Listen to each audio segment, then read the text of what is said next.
Selamat pagi, salam dan bahagia. Pada pertemuan keempat ini kita akan membahas tentang materi ketiga kita, yaitu tinjauan pustaka karya ilmiah. Nah, pada bab ini nanti kita akan membahas bagaimana membuat sebuah tinjauan pustaka yang berisi tentang penelitian-penelitian terdahulu yang pernah dilakukan oleh peneliti sebelumnya.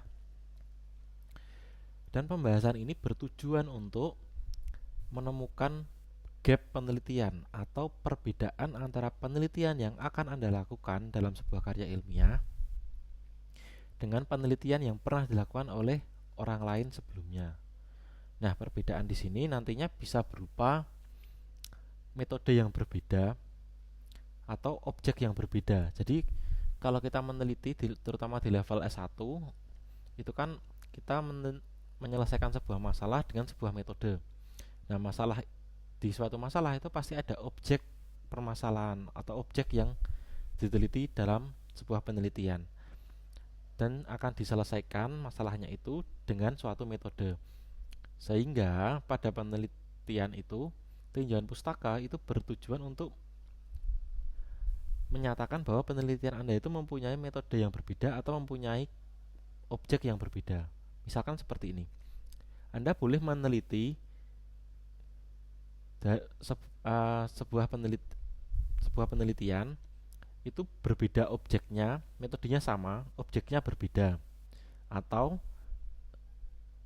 objeknya sama yang diteliti, tetapi metodenya yang berbeda. Itu boleh, salah satu itu. Yang tidak boleh itu adalah metodenya sama dan objeknya sama. Ya, itu tidak boleh dilakukan karena sama saja, karena itu sudah dilakukan oleh penelitian sebelumnya dan tidak berguna. Oke, itu fungsi dan paparan umum dari tinjauan pustaka dahulu. Nah, sekarang kita lanjut ke materi selanjutnya, itu apa itu tinjauan pustaka. Nah, tinjauan pustaka itu berisi uraian sistematis dan tematis. Nah, di sini ada sistematis dan tematis. Jadi, tema di sini juga menentukan tinjauan seperti apa tinjauan pustaka itu. Jadi, tinjauan pustaka untuk setiap tema itu berbeda. Tentang hasil-hasil penelitian yang telah dilakukan oleh peneliti-peneliti terdahulu dan yang ada hubungannya dengan penelitian yang akan dilakukan. Jadi penelitian terdahulu yang Anda analisis atau Anda tampilkan di tinjauan pustaka itu adalah penelitian terdahulu yang relevan dengan penelitian yang akan Anda lakukan. Jadi sudah pernah dilakukan oleh orang lain dan relevan dengan tema Anda. Sebenarnya lebih ke objeknya ya. Jadi misalkan dalam perancangan dan pengembangan produk untuk sepeda motor matic misalkan, ya berarti tinjauan pustaka yang Anda ambil itu tinjauan pustaka atau penelitian terdahulu tentang perancangan dan pengembangan sepeda motor matic. Anda bisa menampilkan pengembangan sepeda motor matic dengan metode yang berbeda-beda, atau ketika Anda ingin menggunakan suatu metode tertentu, Anda bisa juga menampilkan penelitian terdahulu yang menggunakan metode tersebut tetapi masih setema. Misalkan pengembangan di seputar otomotif objeknya, tapi menggunakan metode yang sama dengan yang Anda gunakan. Jadi intinya itu untuk membedakan bahwa penelitian Anda itu berbeda objeknya atau berbeda metodenya atau berbeda keduanya. Seperti itu. Itu artinya penelitian Anda memang belum pernah dilakukan oleh peneliti sebelumnya. Tujuan dari pembuatan tinjauan pustaka sendiri adalah untuk memetakan penelitian yang telah dilakukan di bidang terkait dan untuk mengetahui adanya gap penelitian serta positioning dari penelitian yang akan dilakukan. Nah, ini jadi seperti yang saya jelaskan tadi, serta untuk menjelaskan posisi penelitian Anda itu ada di mana dari peneliti sebelumnya dengan tema yang terkait. Jadi posisi Anda, posisi penelitian saya itu nanti akan meneliti objek yang sama, misalkan sepeda motor matic jenis X. Nah, tetapi dengan metode yang berbeda untuk memperoleh informasi pengembangan yang lain atau yang belum ditemukan oleh penelitian sebelumnya. Atau Anda menggunakan metode yang sama dengan penelitian sebelumnya, tetapi untuk mengembangkan jenis varian metik yang lain atau jenis jenis motor yang lain. Itu juga bisa. Jadi penelitian Anda itu posisinya nanti akan jelas ada di mana.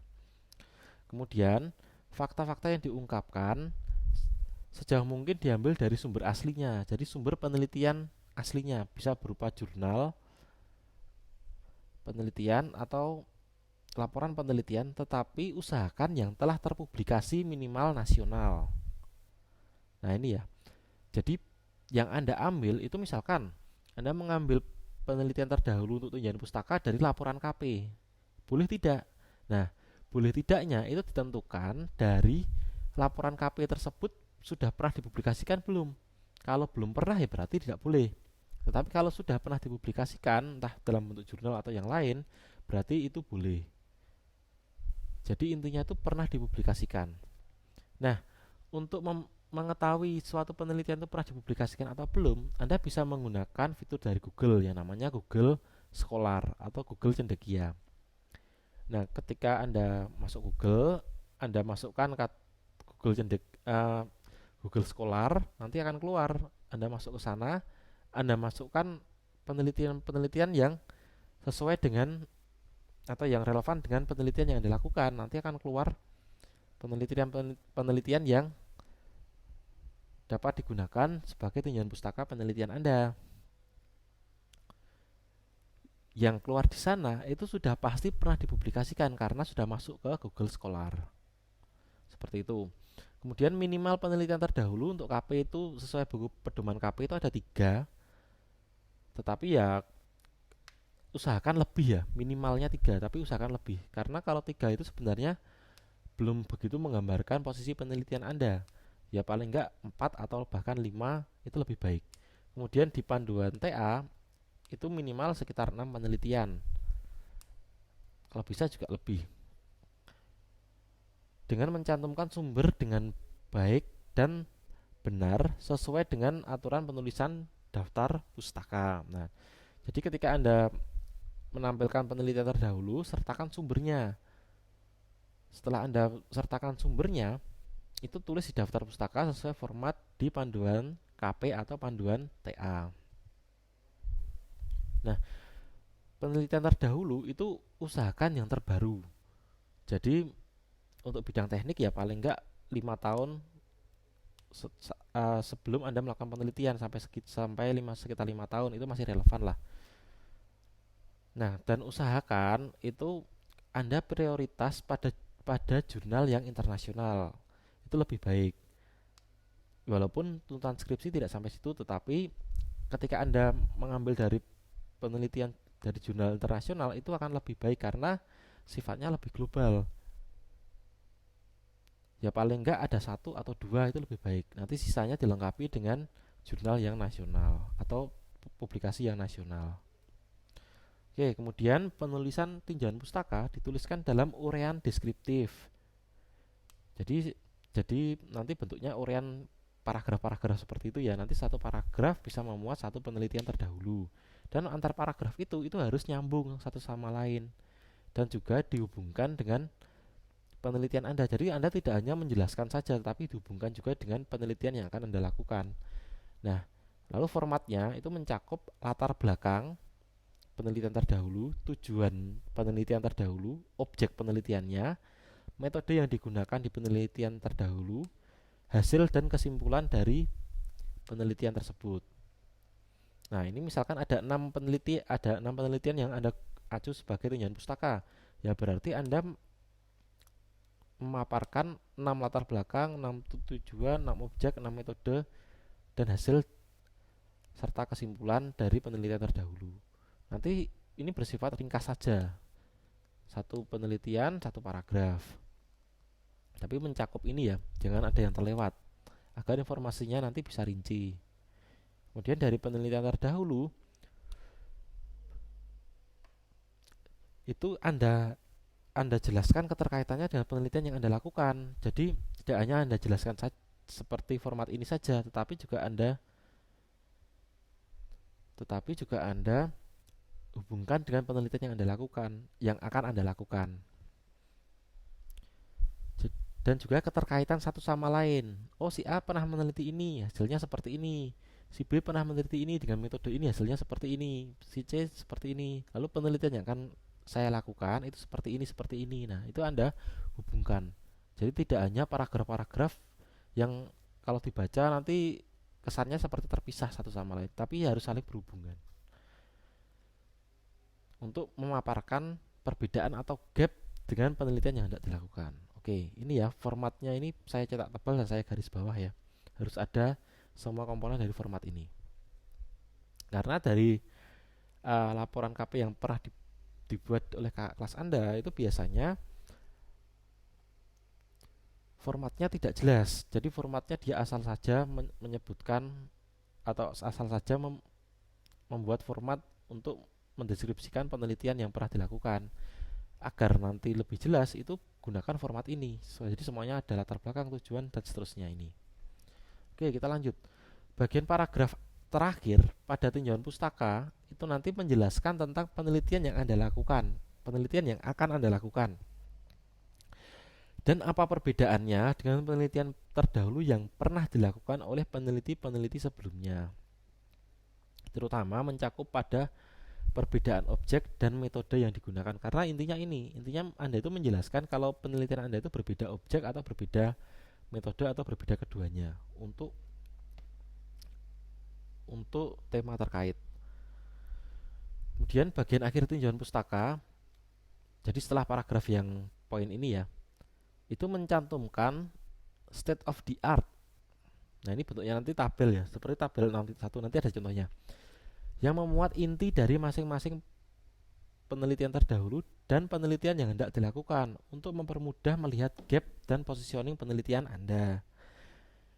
Nah, jadi nanti setelah dibuat deskriptif seperti format tadi, kemudian dirangkum lagi menjadi sebuah tabel state of the art. Nah, contoh tabelnya seperti ini. Jadi nanti memuat ada nomor, nama penelitinya.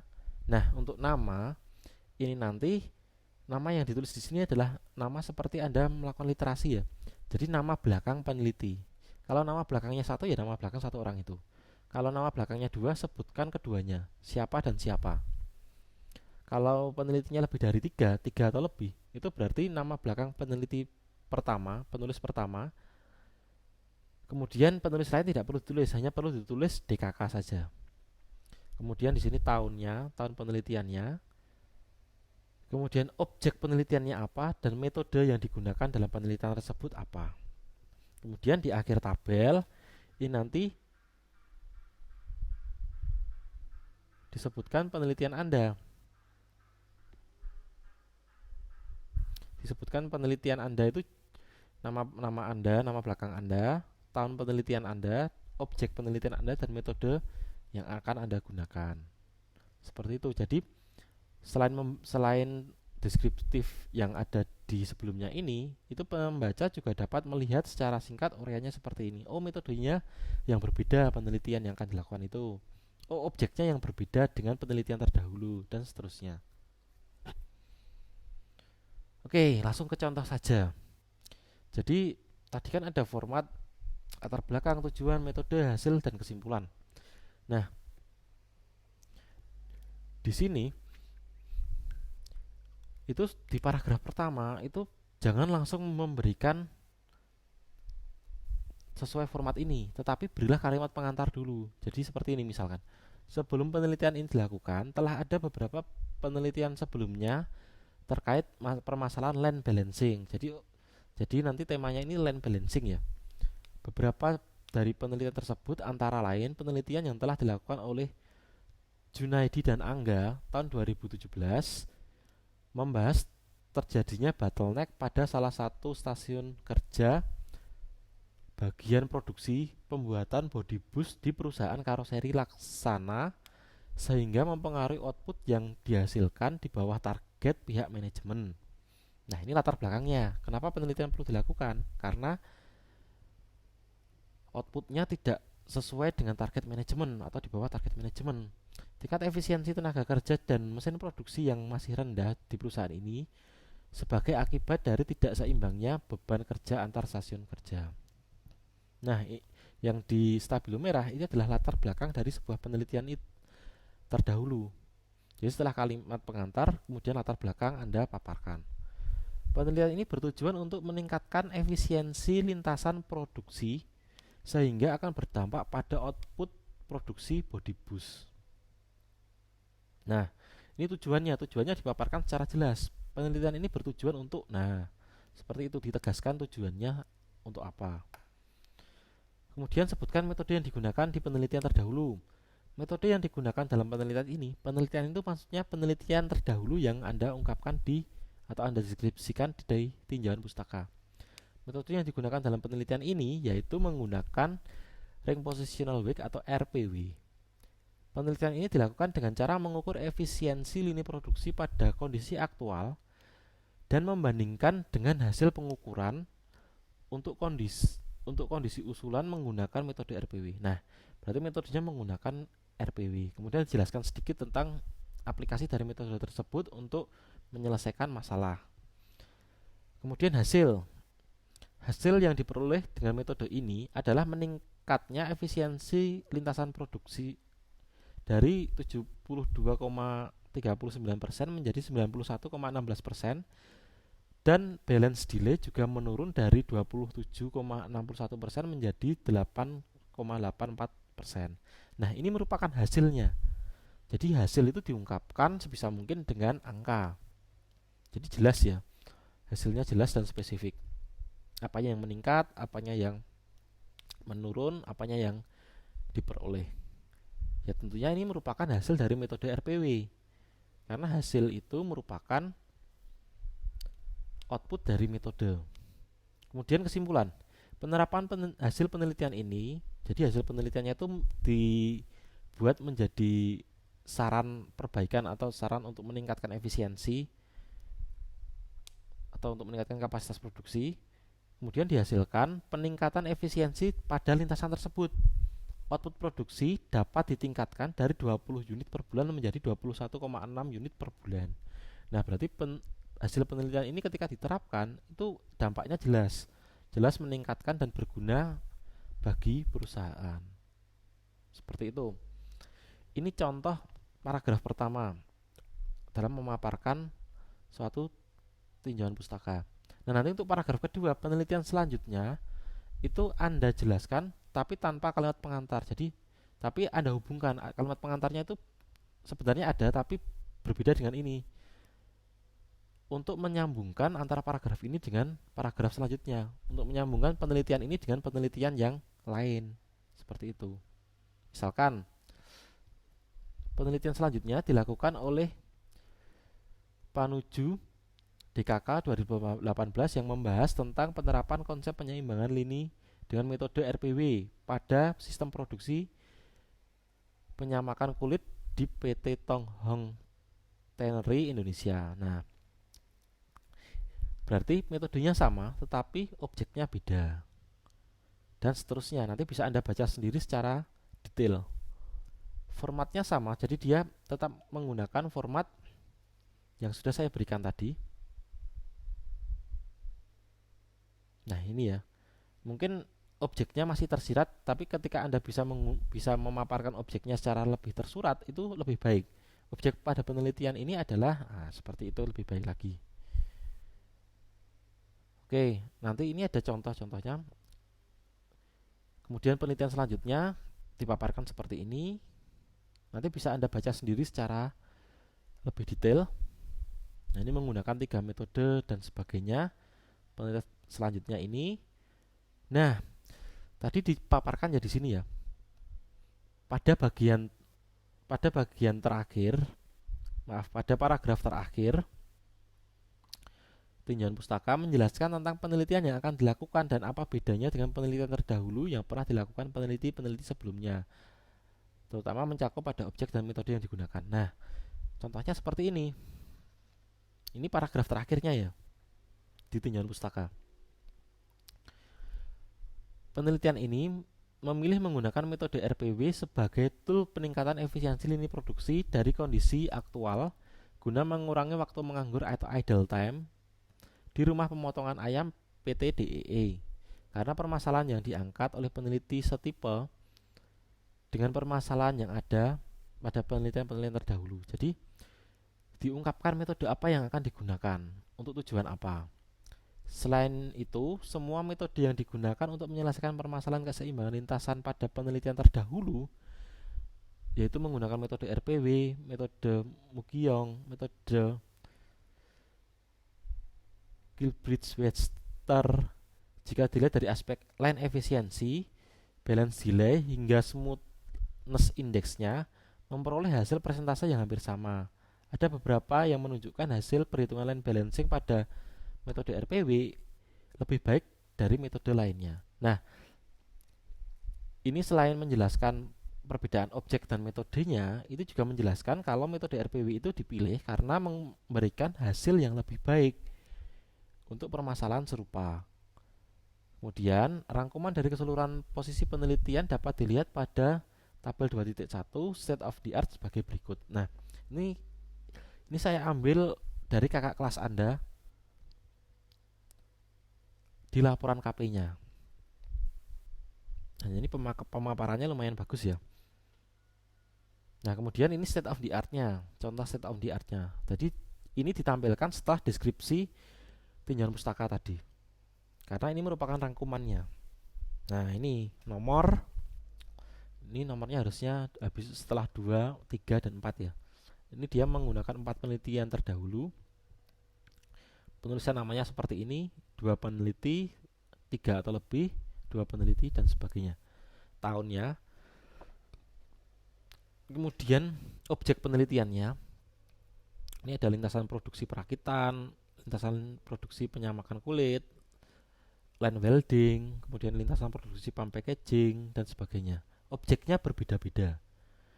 Metodenya bisa sama juga bisa berbeda, tetapi jika metodenya sama, objeknya pasti berbeda. Ini metodenya RPW, ini menggunakan 3 metode. Ini menggunakan 2 metode. Kemudian pada penelitian yang hendak dilakukan oleh Aryadi ini tahun 2020, itu objeknya adalah lintasan produksi daging boneless. Nah, berbeda dengan penelitian terdahulu. Oke, gapnya sudah terlihat ya, objeknya berbeda. Kemudian metodenya menggunakan RPW. Pernah dilakukan juga pada penelitian terdahulu. Tidak masalah karena levelnya skripsi. Tetapi dipastikan di sini objeknya berbeda. Jadi posisi penelitiannya sudah jelas, objeknya berbeda walaupun metodenya pernah dilakukan untuk objek yang berbeda. Nah, urutan tahun di sini ini sebenarnya tidak harus yang terbaru atau yang terlama dahulu. Tetapi Anda bisa menjelaskan asalkan penjelasannya itu saling menyambung. Misalkan Anda ingin menjelaskan tentang metode yang sama dulu, kemudian menjelaskan objek yang berbeda, atau Anda ingin menjelaskan metode yang berbeda dulu menggunakan beberapa metode, kemudian objek yang sama. Yang penting itu nanti keterkaitannya di situ. Anda bisa menjelaskan hingga dia runtut, hingga diperoleh penelitian Anda, perbedaannya seperti apa, posisinya seperti apa, seperti itu ya. Ini nama belakang, ini tahun penelitian Anda. Ya, materi tinjauan pustaka singkat, tetapi nanti secara detail di contoh ini bisa Anda lihat sendiri. Ya, tentunya nanti ketika Anda membuat tinjauan pustaka, sesuaikan dengan tema penelitian Anda. Nah, tugas untuk minggu depan itu Anda membuat tinjauan pustaka dan state of the art dari permasalahan yang Anda angkat pada pendahuluan yang telah Anda buat. Jadi sebelumnya Anda sudah membuat pendahuluan, sudah kita bahas, sudah Anda revisi. Kemudian dari hasil revisi tersebut, permasalahannya kan sudah jelas. Metode yang Anda gunakan juga sudah jelas metodenya apa. Kemudian Anda bisa membuat tinjauan pustaka. Kalau objek dan metodenya belum jelas, Anda tidak bisa membuat tinjauan pustaka. Jadi kenapa kemarin saya minta untuk direvisi dulu, itu agar metodenya jelas, objeknya jelas, permasalahannya juga jelas dan spesifik. Baru Anda bisa membuat tinjauan pustaka yang baik. Jadi gini, permasalahan-permasalahan kenapa kok pembuat laporan KP lama, membuat skripsi lama, itu karena mereka belum membuat latar belakang yang jelas, sudah melangkah ke langkah berikutnya, sehingga nanti ketika membuat tinjauan pustaka itu akan tidak jelas, dan tahap selanjutnya juga akan tidak jelas. Sehingga kalau Anda ingin cepat, itu fokus pada latar belakang dulu. Latar belakang Anda buat yang sebagus mungkin, sejelas mungkin, sespesifik mungkin, objeknya jelas, metode yang digunakan jelas, dengan alasannya seperti apa juga jelas. Baru Anda buat tinjauan pustakanya. Sehingga nanti di sini lebih enak tinjauan pustakanya karena semuanya sudah jelas. Nah, Anda diminta membuat tinjauan pustaka dan state of the art dari permasalahan terdahulu yang Anda angkat dan telah Anda buat sebelumnya. Nah, ini pada tugas sebelumnya ya. Kemudian tinjauan pustaka memuat minimal 4 penelitian terdahulu yang relevan dengan penelitian Anda. Kalau Anda mencantumkan lebih dari 4, itu akan memberikan nilai plus bagi Anda. Lebih banyak lebih baik. Kalau Anda mencantumkan ada jurnal internasionalnya, itu nanti akan menjadi nilai sangat plus bagi Anda. Seperti itu ya. Jadi usahakan minimal 4, usahakan lebih. Usahakan Anda memasukkan juga jurnal internasional di tinjauan pustaka yang akan Anda buat nanti. Kemudian tinjauan pustaka dan state of the art harus dapat menunjukkan perbedaan penelitian Anda dengan penelitian terdahulu yang pernah dilakukan sebelumnya. Nah, di sini berarti tinjauan pustaka harus mengikuti format yang saya berikan tadi. Ada kalimat pengantarnya, kalimat penyambung antar paragraf agar antar penelitian itu saling menjelaskan tentang penelitian terdahulu. Kemudian berikan kesimpulan tinjauan pustaka di akhir paragraf untuk membedakan hal tersebut atau perbedaan penelitian Anda seperti contoh di materi. Jadi paragraf terakhir nanti isinya kesimpulan ya. Kesimpulan itu berarti memuat Anda menggunakan metode apa, objeknya apa, yang menyatakan itu beda dari penelitian yang pernah dilakukan. Kemudian berikan juga alasan kenapa memilih metode tersebut dan kenapa mengangkat objek tersebut.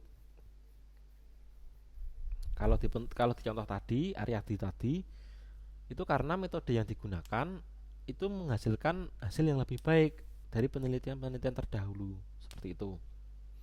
Kemudian tugas ini bersifat unik sehingga masing-masing mahasiswa tidak boleh melakukan plagiat. Jadi ya sesuaikan dengan bidang Anda, jangan seperti tugas teman Anda yang kemarin. Pertama bahas LPG, kemudian bahasnya minyak tanah, padahal masih dalam penelitian yang sama. Ya, jangan sampai seperti itu. Jadi jangan sampai pendahuluannya membahas apa, tinjauan pustakanya membahas apa, berbeda. Nah, itu jangan sampai. Itu tidak nyambung sama sekali. Jadi tugas ini tidak dapat terpisahkan dengan tugas yang pendahuluan ya. Ini saling berhubungan karena nanti di akhir semester itu nanti akan dirangkum menjadi satu buah penelitian. Nah, lebih baik makanya kemarin saya menyarankan Anda lebih baik mengambil dari perusahaan saja agar nanti saat KP Anda sudah punya penelitiannya. Tinggal melakukan KP, memperdalam data-datanya, memperdalam analisisnya, kemudian KP-nya sudah jadi. Itu lebih cepat. Kemudian oh iya, yang tadi intinya ini ya, poin sebelumnya intinya Anda tidak boleh sama satu mahasiswa dengan yang lainnya dan juga harus nyambung dengan pendahuluan yang pernah Anda buat di pertemuan selanjutnya. Di pertemuan sebelumnya. Kemudian tugas dikumpulkan pada Classroom dengan format Word. Nah, formatnya ingat, jangan PDF tapi Word. Dengan mencantumkan judul penelitian sama seperti kemarin, nama, kelas, dan name. Kemudian dalam kurung tambah lagi tinjauan pustaka gitu ya, akan membedakan dengan yang pendahuluan kemarin. Perhatikan dengan seksama tenggat waktu pengumpulan tugas ini di Classroom. Jadi jangan terlambat. Setelah menerima tugas ini, silakan langsung dikerjakan karena ketika Anda mencari penelitian terdahulu itu membutuhkan waktu yang lumayan banyak. Anda harus membaca satu persatu, harus mengerti apa latar belakangnya, apa tujuannya, apa objeknya, apa metode yang digunakan, bagaimana hasilnya, bagaimana kesimpulannya harus Anda cari di situ. Sehingga memerlukan waktu yang lumayan lama. Sehingga jangan mendadak untuk Anda kerjakan. Nah, kira-kira seperti itu. Silahkan buat tinjauan pustaka dengan serius. Jadi buat sebaik mungkin. Dan ketika Anda mengambil penelitian terdahulu, mencari penelitian terdahulu, itu saya wajibkan, tidak hanya saya sarankan ya, saya wajibkan Anda menggunakan Google Classroom. Menggunakan Google Cendekia atau Google Scholar. Karena untuk memastikan penelitian yang Anda ambil untuk tunjangan pustaka itu pernah dipublikasikan. Jadi jangan ambil dari laporan KP atau skripsi yang belum tentu pernah dipublikasikan atau belum. Anda cari di Google Scholar karena yang Anda dapatkan dari sana itu pasti sudah pernah dipublikasikan. Yang publikasinya internasional atau jurnal internasional sangat lebih baik. Seperti itu kira-kira untuk pertemuan ini. Silahkan Anda kerjakan tugasnya dengan sebaik mungkin, karena semakin Anda mengerjakan dengan baik, itu nanti beban di KP dan deskripsi Anda nanti akan lebih ringan karena Anda sudah punya tunjangan pustaka untuk calon penelitian Anda nanti, sehingga KP Anda lebih cepat, skripsi Anda lebih cepat, dan Anda dapat lulus lebih tepat waktu. Kira-kira seperti itu. Silahkan Anda baca kembali materinya, Anda cermati dengan seksama. Anda bisa ulangi video ini, Anda playback kembali untuk lebih memperdalam pemahaman Anda. Dan selamat mengerjakan. Pertemuan ini saya tutup ya. Salam.